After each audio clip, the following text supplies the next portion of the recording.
Assalamualaikum warahmatullahi wabarakatuh. Waalaikumsalam warahmatullahi wabarakatuh. Selamat pagi Ibu dan Bapak semuanya. Bagaimana keadaannya hari ini? Alhamdulillah. Ya, alhamdulillah. Syukur kita panjatkan kehadiran Allah Subhanahu wa taala. Berkat karunia-Nya kita bisa berkumpul hari ini pada pertemuan mengenai rencana tindak lanjut rancangan pembelajaran berbasis proyek dalam program pengembangan keprofesian guru PJOK oleh Bapak Firman Nurdiansyah. Yang pertama, langsung saja Ibu dan Bapak kita lakukan sambutan dari Bapak Wakil Kepala Sekolah SMP Negeri 2 Cianjur kepada Bapak Dadang Sekandi MPD, dipersilahkan. Bismillahirrahmanirrahim. Assalamualaikum warahmatullahi wabarakatuh. Bapak Ibu yang saya hormati, marilah kita panjatkan puji dan syukur kepada Allah Subhanahu wa taala bahwasanya pada kesempatan ini kita bisa bersama-sama berkumpul dalam rangka kegiatan melaksanakan program pengembangan keprofesian guru PJOK yang dilaksanakan oleh Pak Firman. Alhamdulillah, terima kasih kepada Bapak Ibu yang sudah hadir. Izinkan saya sebagai wakil kepala sekolah bagian kurikulum, ya, karena Bapak Kepala Sekolah pada kesempatan ini ada kegiatan yang tidak bisa ditinggalkan, sehingga untuk sementara saya yang mendampingi Pak Firman dan membuka acara ini.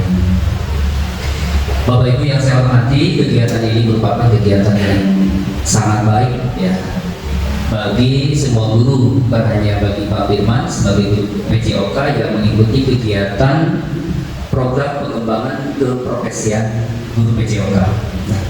Mudah-mudahan kegiatan ini dapat dijadikan motivasi bagi guru yang lain. Jika Pak Firman mengikuti kegiatan program pengembangan keprofesian guru PJOK, guru-guru yang lain juga bisa mengikuti berbagai kegiatan yang sesuai. Apalagi kita sebagai sekolah penggerak yang menggunakan kurikulum merdeka, banyak program yang bisa dikembangkan. Seperti diantaranya adalah mengikuti kegiatan-kegiatan yang harus kita ikuti, yaitu melalui kegiatan PNN. Nah, Bapak Ibu, program ini mudah-mudahan berjalan dengan lancar dan dapat dilaksanakan khususnya di SMP Negeri 2 Cianjur. Namun program ini bagi Pak Firman, ya, bukan hanya karena tugas gitu ya dilaksanakan, tetapi program ini dapat berlanjut walaupun kegiatan pelatihan yang diikuti oleh Pak Firman itu sudah selesai gitu ya. Jadi dapat dikembangkan, kemudian dapat dilaksanakan sehingga berbagai kegiatan yang berhubungan dengan PJOK atau olahraga dapat berlanjut dengan baik. Ada satu pesan dari saya sebagaimana yang dititipkan oleh Bapak Kepala Sekolah, yaitu bahwa dalam melaksanakan program itu harus dilakukan dengan prosedur yang benar, kemudian harus benar-benar dilaksanakan. Jadi harus benar-benar dilaksanakan sehingga tahapan demi tahapan itu berjalan dengan baik.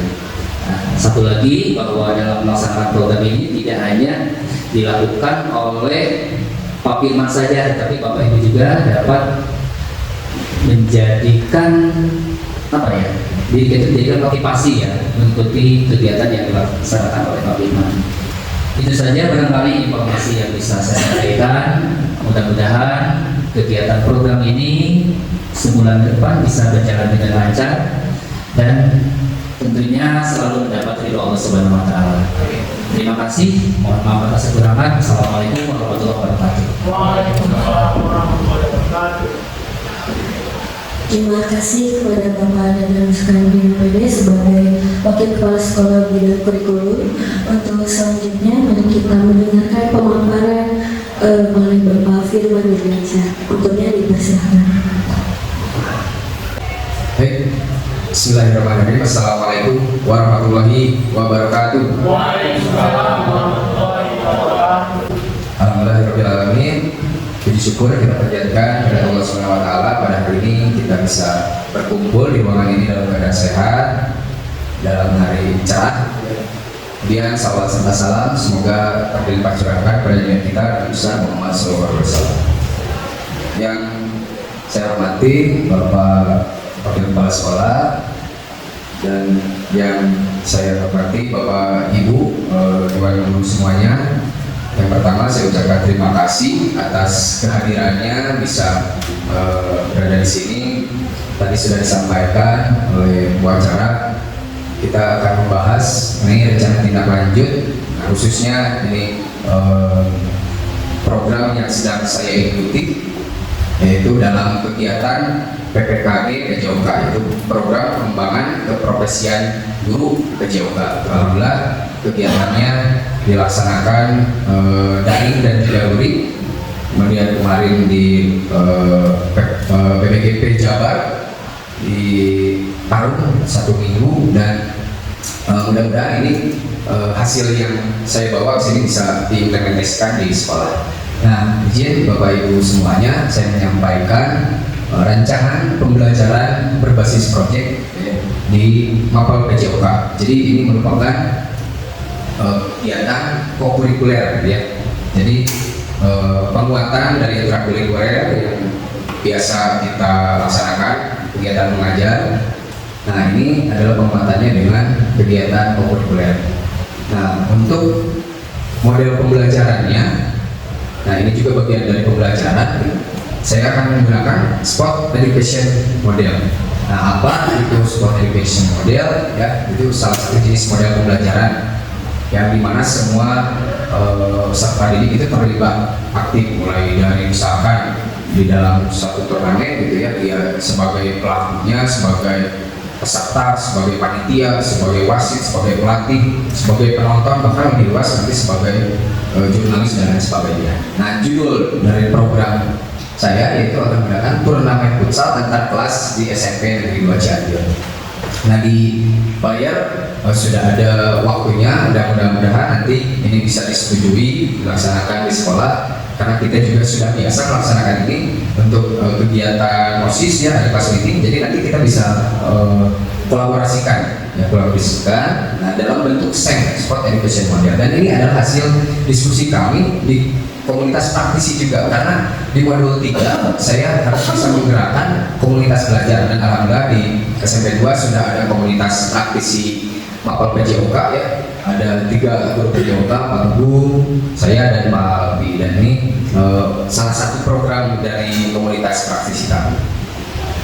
Nah, untuk selanjutnya yang melatar belakangi kegiatan ini, yang pertama sport education model itu apa sih ya? Jadi tadi sudah disinggung sedikit, ya suatu pendekatan pembelajaran PJOK yang menawarkan pengalaman belajar yang lengkap secara langsung dalam kehidupan nyata di bidang olahraga ya. Nah, SEM itu salah satu program yang bisa berdampak positif pada murid dengan memberikan kesempatan murid untuk belajar mengeksplorasi berbagai peran di dalam tim. Ya, bisa sesuai bakat dan minatnya gitu. Dalam tim itu bisa menjadi, oh saya mau menjadi pemain, misalkan ada yang jadi pelatih, ada jadi manajer, ada yang wasit, ada pencatat skor. Nah, tadi bisa jadi menganalisis pertandingan, komentator dan sebagainya. Jadi murid itu diberikan kesempatan untuk memilih peran mereka masing-masing ya, sesuai kemampuannya tentunya. Nah, jadi selain itu juga memberikan kesempatan pada murid untuk mempelajari keterampilan, taktik, strategi, dan aturan permainan, sehingga mereka bisa memahami tanggung jawabnya melalui berbagai peran tadi gitu ya, sesuai dengan kemampuan dan minatnya. Nah, SEM ini bisa menguatkan kepemimpinan murid ya. Kita kenal dalam kurikulum Merdeka ya, student agency gitu ya, kepemimpinan murid dengan memberikan ruang, melibatkan murid dalam memberikan suara. Jadi mereka bisa memberikan suara, memberikan masukan, pilihan, tadi pilihan dia mau jadi peran apa gitu ya, dan kepemilikan masing murid. Kemudian memberdayakan murid saat program sekolah direncanakan, dari mulai direncanakan kan kita dengan murid, mereka jadi apa, panitia apa misalkan ya. Kemudian sampai nanti di akhir dievaluasi. Nah, sehingga bisa terwujud lingkungan yang mengembangkan kepemimpinan murid.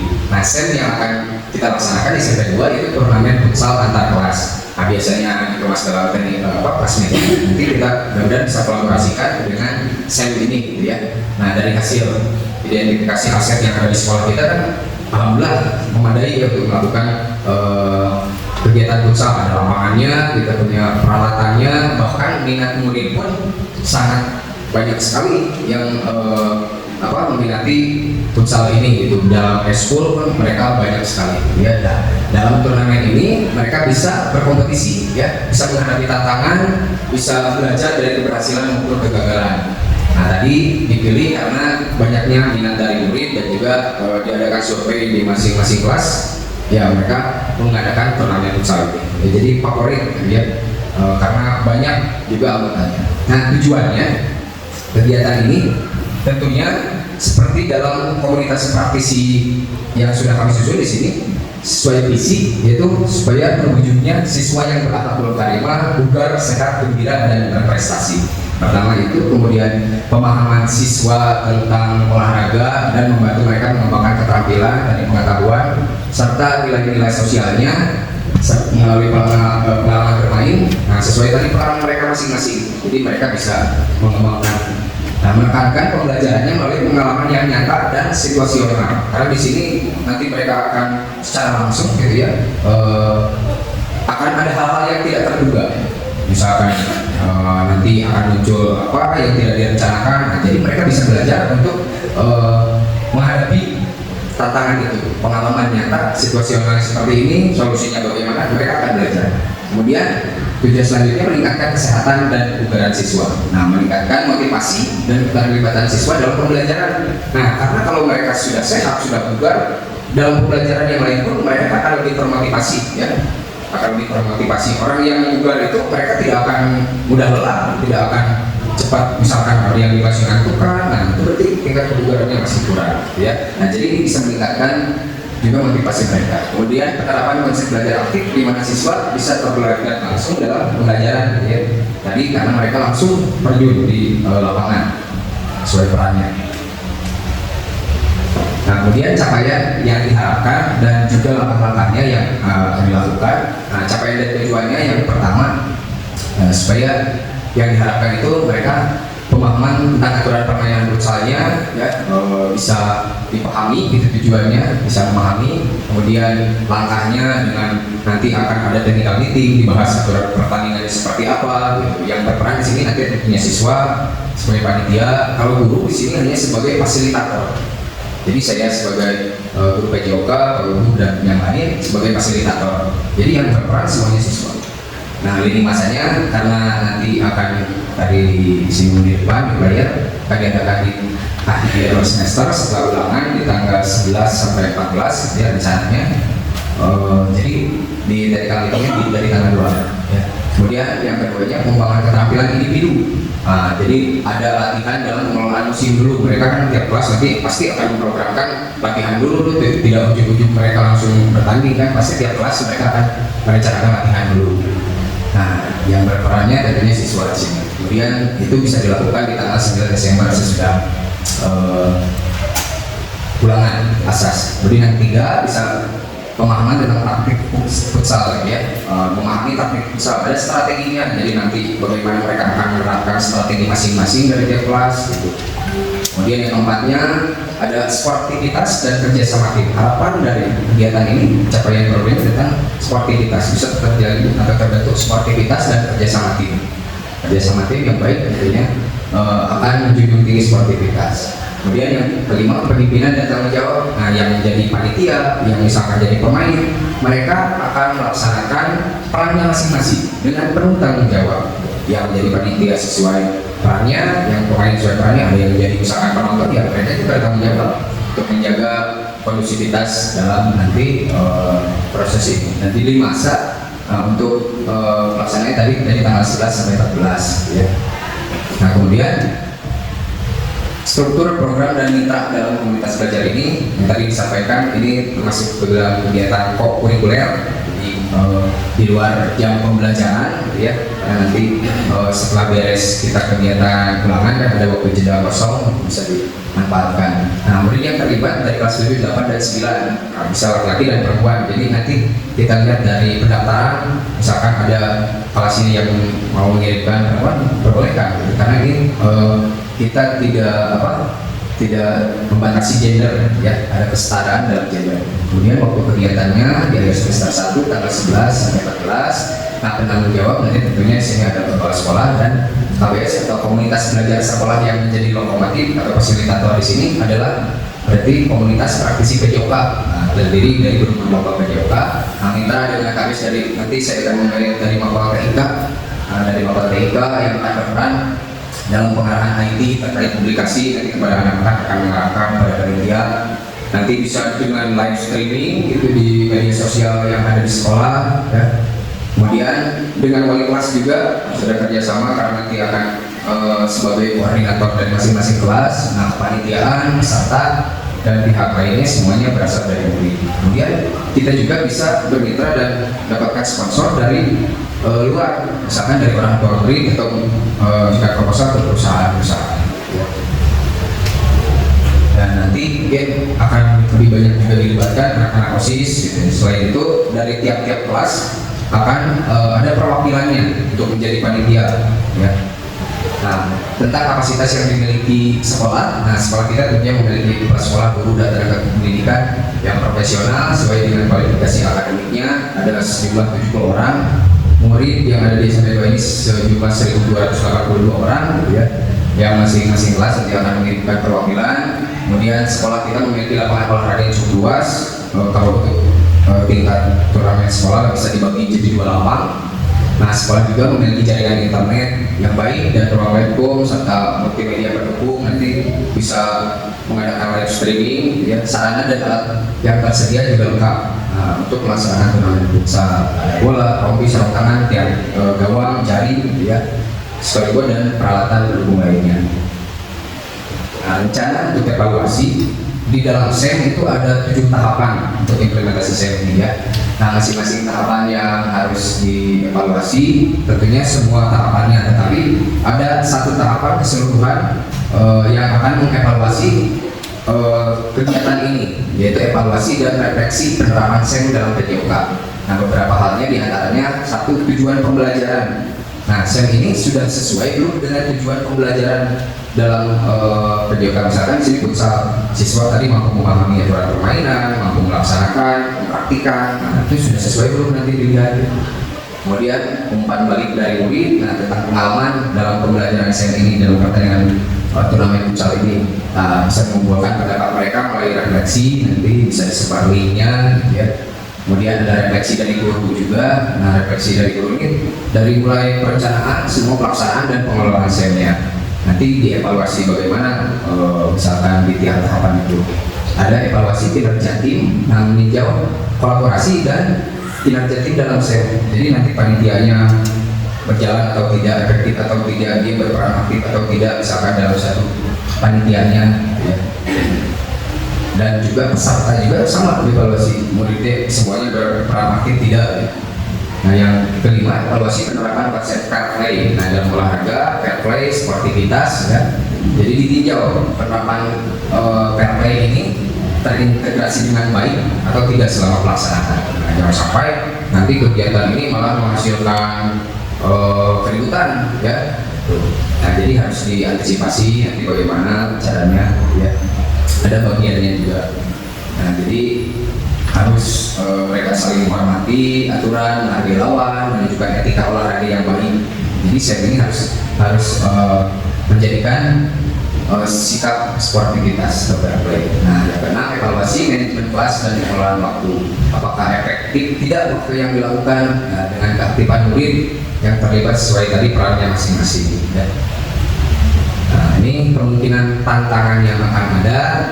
Nah, yang pertama pasti dari waktu. Saya rencanakan itu 4 hari, ya, dengan misalkan dari 33 kelas. Nanti kita susun berarti jadwalnya.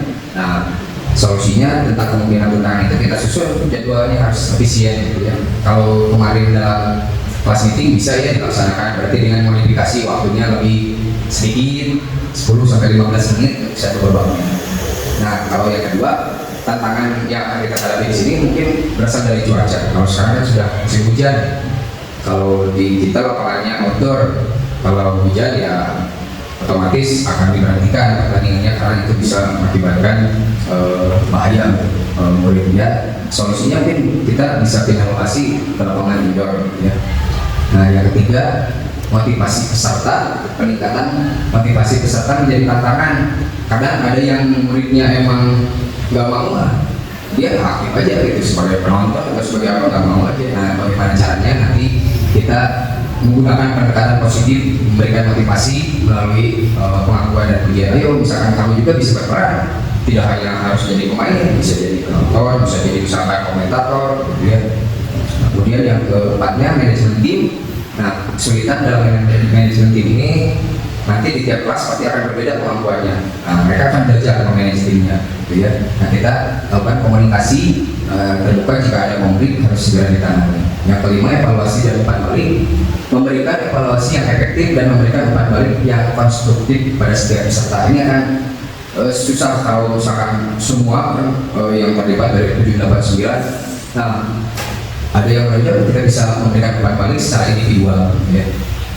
Tidak harus semuanya, tapi nanti yang terlibat bisa kita berikan umpan balik. Yang keenam, ada keterlibatan orang tua dan komunitas. Nah, bagaimana caranya? Berarti ini tantangan ini, jika kurang dukungan atau keterlibatan orang tua, nah misalkan kita bisa mengadakan dulu pertemuan dengan orang tua untuk menjelaskan kejadian ini, jadi nantinya mereka paham dan akan mendukung kegiatan ini. Nah, Bapak dan Ibu, itu saja ya untuk rencana tindak lanjut dari program pembelajaran yang berbasis proyek di komunitas praktisi SMP 2 ya, yang mudah-mudahan nanti bisa disetujui, bisa dilaksanakan supaya ke depan ya bisa ada pengembangan ya. Baik, untuk selanjutnya mungkin kita diskusi saja. Ada barangkali ada pertanyaan dari Bapak dan Ibu terkait tadi, silakan ya, Ibu Narita. Terima kasih. Assalamualaikum warahmatullahi wabarakatuh.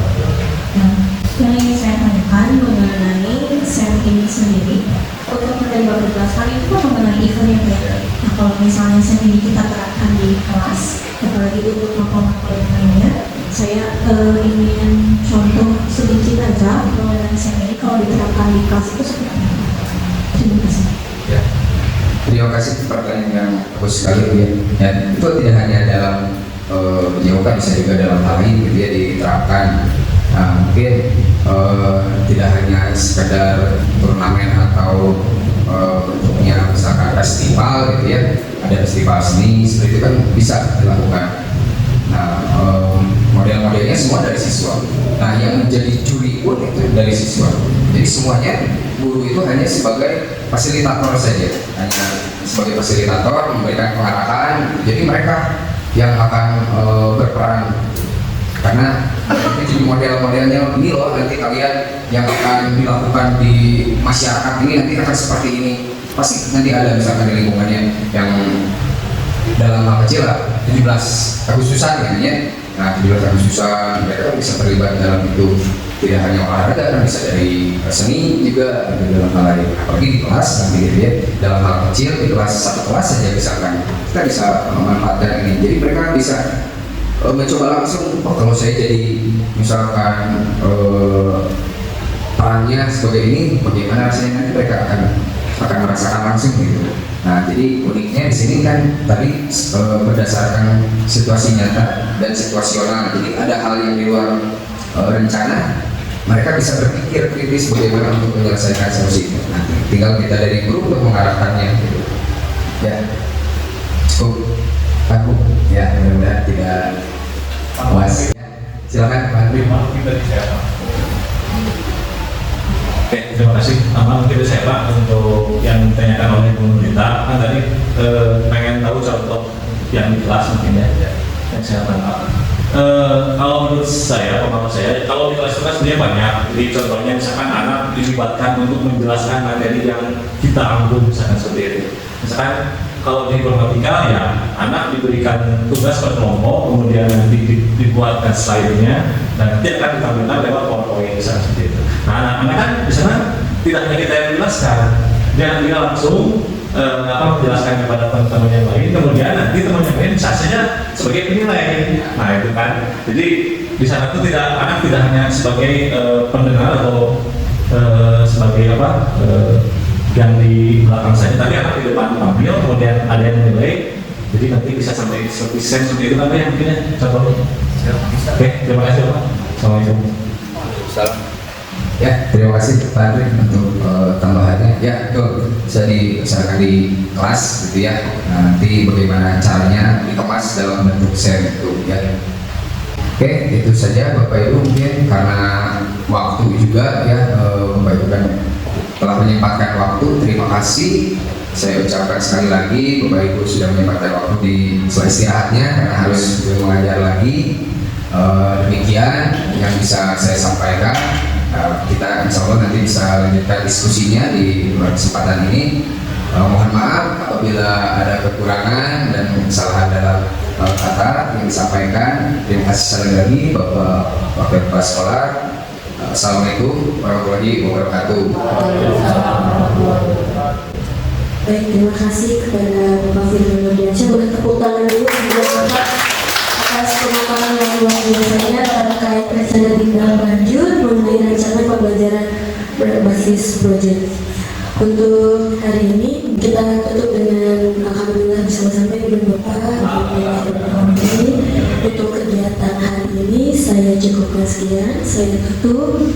Saya undur pamit diri. Assalamualaikum warahmatullahi wabarakatuh.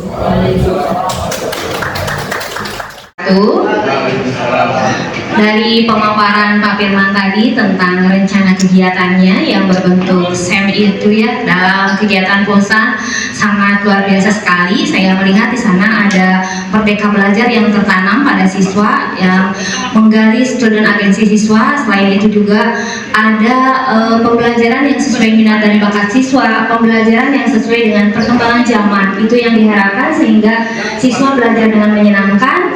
Dan lagi Pak Firman juga dari kegiatan SEM di sini mendukung program sekolah sehat kita. Terlihat, saya yakin dari kegiatan futsal ini sekolah sehat kita akan semakin muncul dalam kegiatan fisik dari semua siswa tentunya. Kegiatan ini tentunya akan sangat bermanfaat bagi sekolah kita. Itu saja mungkin, terima kasih banyak. Semoga kegiatannya berhasil dan semua siswa dan sekolah bisa saling bekerja sama dengan baik. Terima kasih. Assalamualaikum warahmatullahi wabarakatuh.